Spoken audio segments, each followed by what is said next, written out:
ये तो खुद मैरिड है लेकिन इसका अपने कज़न के साथ चक्कर चल रहा है। मैं और मेरे हस्बैंड जिस ऑफिस में जॉब करते थे वहाँ सब यही समझते थे, क्योंकि मेरे हस्बैंड की शादी का तो सबको पता था कि इन्होंने छुट्टियाँ ली थी शादी के लिए, तो सबको पता था इसकी शादी हो चुकी है। और जब शादी के 3 महीने के बाद मैं भी उसी ऑफिस में जॉब के लिए गई तो वहाँ पे सिबलिंग्स या हस्बैंड वाइफ अलाउ नहीं थे। तो मेरा आई डी कार्ड क्योंकि मेरे पापा के नाम पे ही अभी था, तो मैं वहाँ पे ना किसी को शो ही नहीं हमने करवाया कि हम लोग हस्बैंड वाइफ, हम यही कहते थे कि हम कजन्स हैं। वो भी हमें इसलिए कहना पड़ा क्योंकि सब लोग देखते थे कि इकट्ठे आते हैं, इकट्ठे खाते पीते हैं, सीट भी इनकी एक साथ है, तो कोई तो चक्कर है।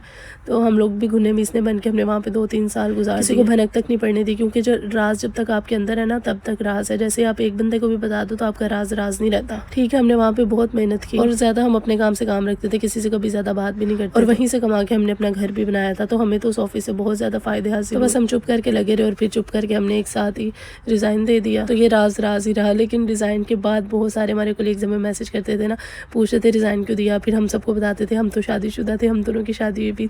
तो सब यही कहते थे हाँ हमें तो पहले शक था, किसी ने कहा हमें शक था तुम्हारा चक्कर है, किसी ने कहा हमें तो पता था तुम लोगों की शादी हो चुकी है। लेकिन जब तक आप किसी को मौका नहीं देते कोई आपके मुंह पे कभी भी बात नहीं कर सकता, जिस तरह हमने किसी को मौका ही नहीं दिया। खैर आज हमने बनाई है मटन कढ़ाई, वो भी हमारे हमसायों ने हमें मटन भेजा था। मुझे तो अल्लाह माफ़ करे मटन का पैकेट देख के ऐसे खुशी हो रही थी जैसे मैंने पहली दफ़ा। तो मेरे हस्बैंड ने मुझे कहा था कि ऐसी कढ़ाई बनाना कि जैसी मैं नान रखूँ बोटी खुद ही टूट जाए। तो मैंने भी उनकी नसीहत पे अमल करते हुए सेम वैसी कढ़ाई बनाई और फिर हमने मज़े मज़े से खाई। और आप लोग जाते जाते ज़रा फॉलो कर दें।